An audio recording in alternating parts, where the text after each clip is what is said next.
नमस्कार मंडळी, मी स्वाती बापट. आम्हा मायलेकींच्या मुक्तछंद चॅनलच्या एका नवीन भागात मी तुम्हा सगळ्यांचं खूप खूप स्वागत करते. आज आता दिवाळी सुरू झाली आहे, आपल्या सगळ्यांच्या आवडीची. तेव्हा आजचा विषय आला दिवाळी हाच आहे. या निमित्ताने तुम्हा सर्वांना खूप खूप दिवाळीच्या मनपूर्वक शुभेच्छा. संहिता लेखन नेहमीप्रमाणे माझी आई डॉक्टर शुभांगी पातुरकर हिचं आहे. हा भागही तुम्हाला नक्की आवडेल याची खात्री वाटते. तेव्हा आवडला तर हा जरूर लाईक करा, शेअर करा आणि आपले चॅनल सबस्क्राईब करायला विसरू नका. नवीन वर्षाचं कॅलेंडर आलं ना की ते घाईघाईने उघडून पाहायचं. सगळे महिने उलटून थेट ऑक्टोबर नोव्हेंबर गाठायचा. दिवाळी नक्की कधी येतेय, कोणत्या महिन्यात येतेय, किती आठवडाभर आहे का 4 दिवस आहे, सगळं बघायचं. शाळेला कधी सुट्ट्या आहेत, सुट्ट्या कधी काढता येतात ते, तेव्हापासून दिवस मोजायला सुरुवात करायचे. इतकी ही आवडीची दिवाळी. आपल्याकडे वर्षभर सणावारांची अशी रेलचेल असते आणि हे सणवारही आपापल्या परीने आपल्याला आवडतच असतात. पण दिवाळी दिवाळी असते, तिची मजा काही वेगळीच आहे. दिवाळी म्हटलं की सगळ्यांच्या उत्साहाला भरतच येतं. स्वच्छता करायची, आवराआवर काढायची, किराणा फराळाची तयारी, त्यात बायका रंगून जातात. काही नवीन वस्तू घ्यायची असली तरी दिवाळीला बघू म्हणतात. अशी ही खास दिवाळीची मुहूर्ताची मजा. कारण नवीन वस्तू घेण्याचा आनंद सुद्धा दिवाळी बरोबरच द्विगुणित होतो. दिवाळी म्हटलं की उत्साहानं मुली आईच्या मदतीला येतात. अंगणात काढण्यासाठी रांगोळ्या, त्याचे रंग शोधून ठेवतात. नवीन आणलेल्या पणत्या रंगवायला घेतात. नवीन नवीन कपडे खरेदी करायचे बेत आखतात. कुठे दिवाळ सणाचे वेध असतात, कुठे येऊ घातलेल्या जावई बुवांच्या सोयऱ्यांच्या आगमनाची तयारी असते, कुठे आहेराची तयारी असते, कुठे पाडवा, भाऊबीजेची, ओवाळणीचे लाडीक हट्ट असतात.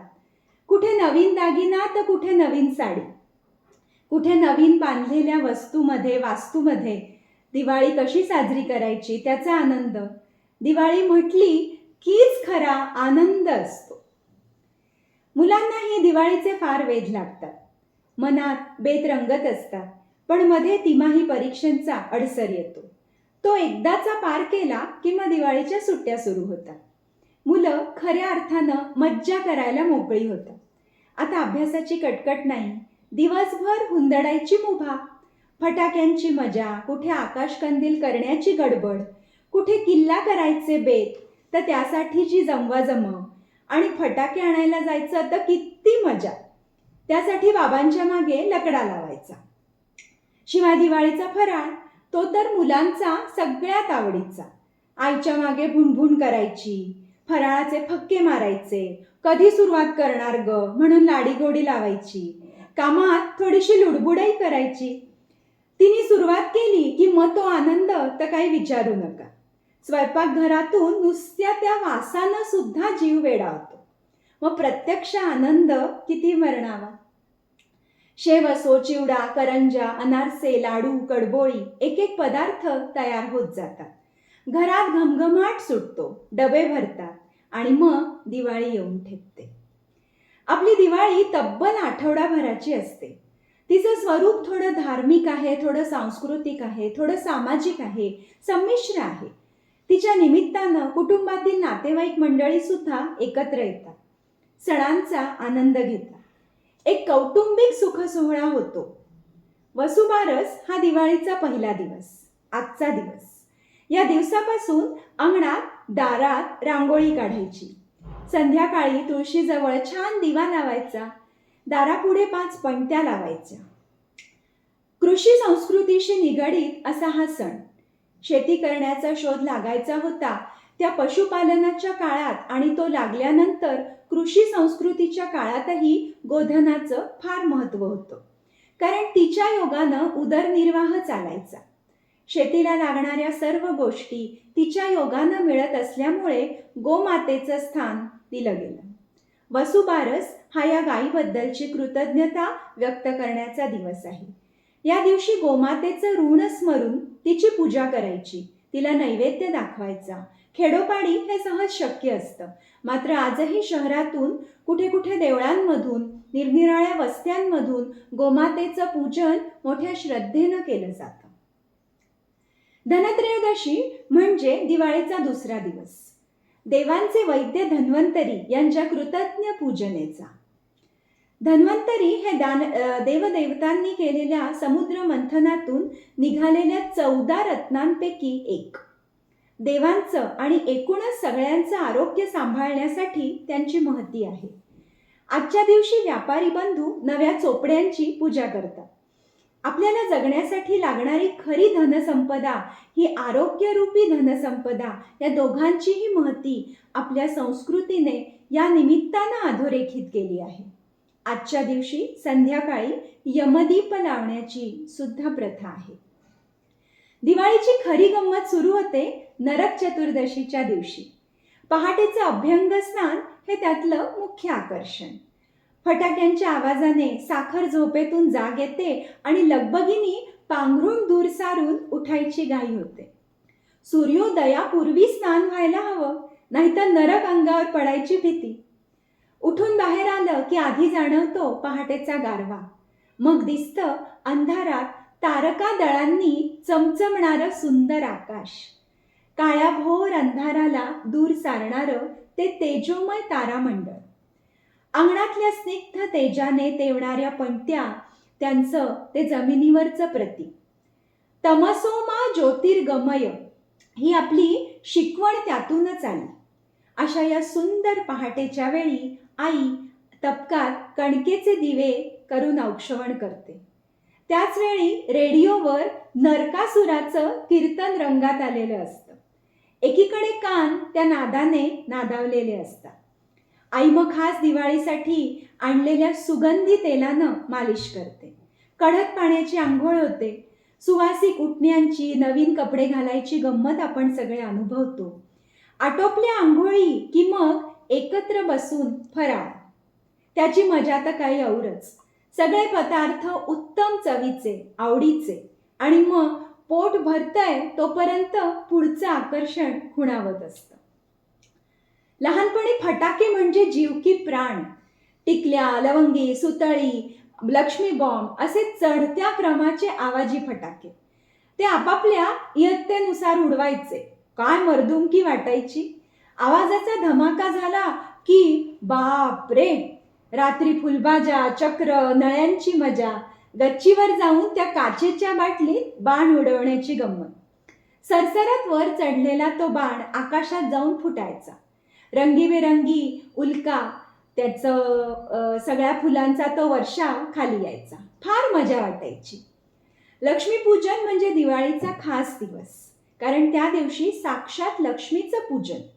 त्यासाठी आधी नव्या केरसुणीची हळद कुंकू लावून पूजा करायची. कारण स्वच्छता म्हणजेच आरोग्य, स्वच्छता म्हणजे प्रसन्नता, स्वच्छता म्हणजे हुरूप, उत्साह, यश, आनंद. पर्यायानं सर्वसाधक अशा या केरसुणी रूपी लक्ष्मीच्या योगानं खरी लक्ष्मी प्रसन्न व्हायची. संध्याकाळी तिच्या स्वागताची तयारी. दिवे लागणीला घर दिव्यांनी उजळवून टाकायचं. तुळशी वृंदावन, मागचं पुढचं अंगण सगळं पणत्यांच्या प्रकाशानं उजळलेलं. दीपावली म्हणजे खरोखर दिव्यांची रास, दिव्यांची ओढ. हा सार्थ करणारी अशी ही प्रकाशाची आरास करायची. बाहेर लटकणारा तो सुंदर मलमल किंवा तावकागदानी बनवलेला कागदी आकाशकंदील, त्याचा रंगीबेरंगी प्रकाश, दिव्यांची उघडमीट करणारी ती सुंदर माळ, अंगणात रेखलेली सुरेखशी रांगोळी, तिच्यात भरलेले रंगीबेरंगी रंग, घरचा कानाकोपरा सजलेला, पणत्यांनी उजळलेला. देवापुढे समया, नंदादीप, निरांजन, पणत्या लावायच्या. लक्ष्मीच्या मूर्तीची किंवा फोटोची षोडोपचारे मनोभावे पूजा करायची. ही भौतिक वैभव, उत्कर्ष, भरभराट, ऐश्वर यांची देवता.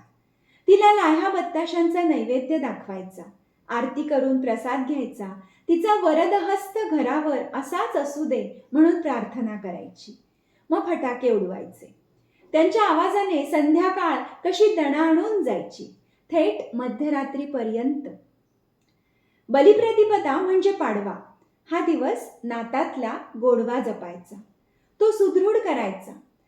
दिवसांपैकी 3.5 मुहूर्तांपैकी आजचा दिवस मोठा. शुभ कार्यासाठी हा दिवस उत्तम मानला जायचा. या दिवसापासून विक्रम संवत्सर हे नवीन वर्ष सुरू होतं. व्यापारी मंडळी या दिवशी नव्या हिशोबवहीची पूजा करून नव्या व्यवहाराला सुरुवात करतात. श्रीकृष्णाने आजच्या दिवशी गोवर्धन पर्वत उचलून गोकुळवासियांना आश्रय दिला. या गोष्टीचं स्मरण ठेवून अन्नकूट करण्याची प्रथा आजही पाळली जाते. संध्याकाळी वडीलधाऱ्या मंडळींना औक्षण करण्याची आपली प्रथा आहे. बायकांचा तर हा खास आवडीचा दिवस, कारण पाडव्याची ओवाळणी ही त्यांच्या खास मर्मबंधातली ठेव. नवऱ्याला प्रेमपूर्वक ओवाळून ती हक्काने ते मिळवते. मुलीही वडिलांना ओवाळतात. आपल्या आवडत्या बाबांकडून आवडीची ओवाळणी जरूर मिळवतात, आनंद घेतात. एक कौटुंबिक आनंदाचा, नात्यांचा सन्मान राखणारा, जिव्हाळा वाढवणारा असा हा दिवस असतो. भाऊ बहिणीच्या नात्यातला ताजेपणा उजाळा देणारा सण म्हणजे भाऊबीज. आपल्याकडे कुटुंब संस्था भरभक्कम आहे. याचं मुख्य कारण म्हणजे आपले सुज्ञ आणि धोरणी पूर्वज. फार चांगल्या परंपरा, प्रथा, पायंडे त्यांनी घालून दिले. ते पाळल्याने नात्यातल्या आपलेपणा, जिव्हाळा, आस्था गायब टिकून आहे. नातं आहे पण संबंध मात्र नाही, असं आपल्याकडे अजून तरी झालेलं नाही. बहीण भाऊ भाऊबीजेच्या निमित्तानं एकत्र येतात. बहिणी भाऊरायाला ओवाळतात. भाऊराया तिला ओवाळणी घालतो. हास्य विनोद करत एकत्रित जेवणी होतात, गप्पा होतात, मन मोकळी होतात. सगळे मिळून अत्यंत आनंदाचे क्षण अनुभवतात. चांगल्या आठवणी तयार होतात. नव्या पिढींमध्ये हा नात्यातला गोडवा आणि प्रेमबंधन पुढे दिले जाते. त्यातून मुलांचाही संस्कार होतो. पुढच्या पिढींनाही ही प्रथा कळत राहते. एकूणच एक कौटुंबिक सौहार्द हा जपण्याचा हा सण आहे. क्वचित कुणाला भाऊ नसला, तो दूरदेशी असला की चंद्राला भाऊ मानून सुद्धा ओवाळण्याची प्रथा आहे. नातं जोडण्याचा आणि ते असोशीनं पाळण्याचा हा एक सुंदर हृदय क्षण असतो. येणार येणार म्हणून गाजत असलेली दिवाळी अखेर संपते. थोडी थोडी हुरहुर वाटते, पण जाताना ती मोठा आनंदाचा ठेवा देऊन जाते. चांगल्या आठवणींचं गाठोडं देऊन जाते. पूर्वीची दिवाळी जरा ऐसपैस असायची, त्या मानानं हल्लीची दिवाळी थोडी सुटसुटीत असते. दिवाळीच्या निमित्तानं होणारी पाहुण्या रावळ्यांची वर्दळ आता या फ्लॅट संस्कृतीत थोडी कमी झाली आहे. पण स्त्रियांच्या नोकरीमुळे घरोदारी होणारे फराळांचे पदार्थ सर्रास बाहेरून विकत आणले जातात. मातींच्या पणत्यांची जागा मेणांच्या पणत्यांनी घेतली आहे. शहरातील मुलाबाळांना आता फारसा वेळ नसतो. घरी आकाशकंदील करणं, किल्ला करणं त्यांना कदाचित शक्य होत नाही. मग तयार आकाशकंदील, तयार किल्ले देखील मिळतात. दिवाळीचं स्वरूप थोडंफार काळानुरूप बदललं असेलही, ते बदलणारही, पण दिवाळीचं हे प्रकाश पर्व, आनंद पर्व आहे. अंधार तो आपल्या मनातला असेल, आपल्या घरातला असेल, तर पळवून लावायचं काम ती आजही अहोरात्र निवांत आणि सर्वांना सुख समाधान देत करते आहे. नवी ऊर्जा देते आहे, नवा उत्साह देते आहे, नवा हुरूप देते आहे, नवा तजेला देते आहे. मुख्य म्हणजे खूप खूप आनंद देत ही दिवाळी येते. सगळ्यांचं घर उत्कर्षाने, समृद्धीने, भरभराटीने भरून टाकते. दिवाळीचा आनंद आजही तोच आहे आणि पुढेही तो तसाच राहील. या निमित्तानं तुम्हा सर्वांना ह्या प्रकाश पर्वाच्या, दिवाळीच्या खूप खूप मनापासून शुभेच्छा.